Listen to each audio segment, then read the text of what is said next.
All right, listener name. Get ready for this one. Oh, yeah. We're diving into some seriously heavy stuff this time. Okay. The Ghost Riff Riders and their legendary haunt Mirage, Texas.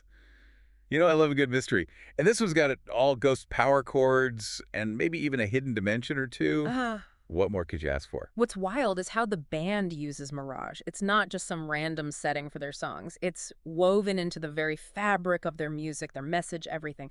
Isolation, the afterlife, the whole good versus evil struggle. They pack it all in there. Yeah, And it hits hard. right. We're talking about a band that understands atmosphere. We've got excerpts here on the town itself, the band's history, even some wild fan theories about Mirage's location. But the million-dollar question is, Yeah. are we talking about a real ghost town, a clever metaphor, or something else entirely? And the fact that their fans are out there scouring maps and digging through archives trying to find this place, it says a lot about how effectively the band has built this world. They draw you in and make you question what's real.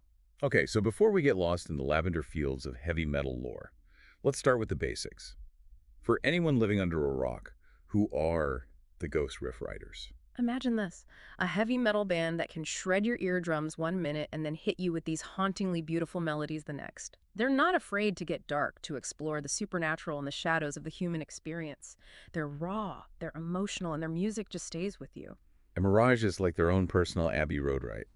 Well, Character in its own right. absolutely. It pops up constantly in their music album art, even in their interviews, and each time it adds another layer to the mystery, to the legend. It's become this entity, this presence that looms over everything they do. So let's talk about this legendary location, this Mirage. What are we working with here?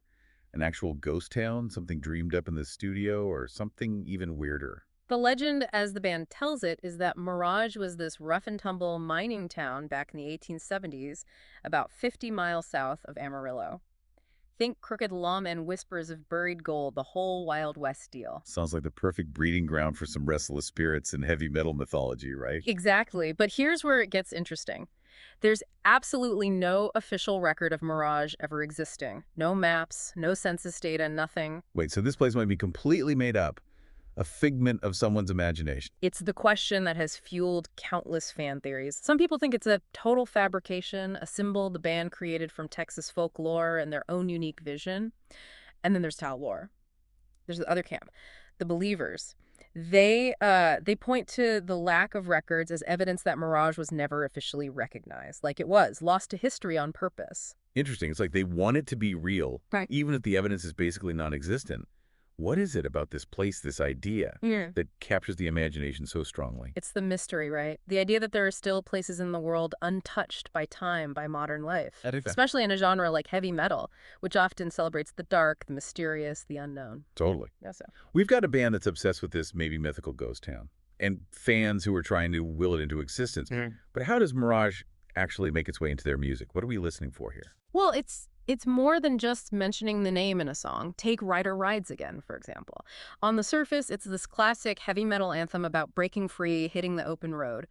But if you listen closely, there's this undercurrent of longing, of being pulled back to a place that may not even exist. You're saying Mirage represents that longing, Yeah. that pull towards something they can't quite reach. Exactly. It becomes the symbol of chasing ghosts, both literally and metaphorically.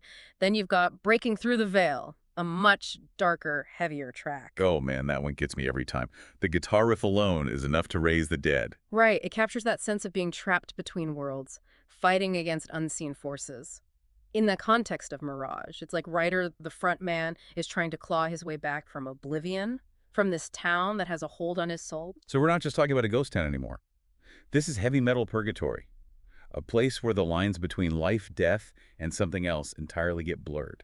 It's intense. And that's the genius of it. Mirage becomes a blank canvas onto which the band can project all these powerful ideas. Fear, loss, redemption, the struggle between good and evil, it's all there, swirling around in this dust devil of sound and emotion. Okay, so we've established that Mirage is more of a state of mind than a zip code. But for those of us who haven't had the pleasure of a supernatural encounter, paint us a picture. What's the vibe? What's it like to step inside a Ghost Riff Riders song and find yourself in Mirage? Close your eyes and imagine this. An endless expanse of dust and wind, the remnants of buildings baking under a merciless sun. The air is heavy with silence except for the wind whistling through the broken windows of abandoned buildings. It's desolate, but there's a strange beauty to it. like a snapshot of a forgotten past. You're making it sound like a Cormac McCarthy novel set to a thrash metal soundtrack. I'm into it. There's more. In the middle of all that dryness, that desolation, there's this one unexpected detail, the scent of lavender. Lavender. In a ghost town. That seems oddly specific. What's the story there? It's the key to the whole thing. You see, scattered among the dust and the ruins are these tiny patches of lavender flowers, clinging to life against all odds. It's like finding a single wildflower growing in a graveyard. Okay, now that's just eerie. There's got to be a connection there, right? This is the Ghost Riff Riders we're talking about. They don't do anything by accident. You're right. Remember Luna Gray, Ryder's lost love? Legend has it that lavender was her favorite scent. For the band, and maybe even for Ryder himself, it represents their connection. This small, fragile beacon of hope and beauty in the face of overwhelming darkness. So even in this desolate, almost hellish landscape, there's this hint of something pure, something powerful. Exactly. And that speaks to the central theme that runs through all the Ghost Riff Raiders work, especially when they're dealing with Mirage, duality, life and death, hope and despair, good and evil. They're constantly intertwined, battling it out in the heart of this phantom town. It's not just a place, it's a reflection of the struggle inside all of us. Man, for a place that might not even exist. Mirage is already feeling incredibly real and complicated. Definitely not your average ghost town. So how do these themes of duality, of this internal struggle, actually play out in the events of the Ghost Riff Riders world? Well, we've touched on a few key moments already. The disappearing gig, for instance, that's a big one. It's not just that Mirage vanished, it's that it happened after the band played there. Like, their music somehow acted as a catalyst. It's almost as if they ripped a hole in reality, and Mirage slipped through. Talk about a tough gig to follow. You play one show, and suddenly the whole town disappears. But that was just the beginning for them, right? There's more to this story, isn't there? Oh, definitely. One of their most powerful songs, Breaking Through the Veil, deals directly with Ryder's return to Mirage. He finds the town engulfed in flames with these terrifying creatures called sirens, fleeing from something even worse. It's pure chaos, a nightmare landscape scored with some of the heaviest riffs you'll ever hear. Just thinking about it gives me chills. But why would Ryder even go back? It's not like Mirage ever felt particularly welcoming. It's almost like he's drawn to the darkness, like he needs to confront it head on. That's the thing about Ryder. He seems to exist on the edge, constantly pulled towards the shadows, towards the places where the veil between worlds is thinnest. It's not just curiosity. It's like he's searching for something. Or someone. Lost in the wreckage. Let me guess, Luna. Exactly. Deep down, he believes that a part of her is still trapped there. That the lavender isn't just a symbol of their love, but a sign that she's still present in some way. It's tragic, romantic, and more than a little bit terrifying, all at the same time. Talk about a dedicated metalhead.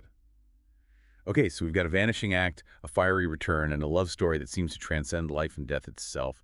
What else went down in this heavy metal purgatory?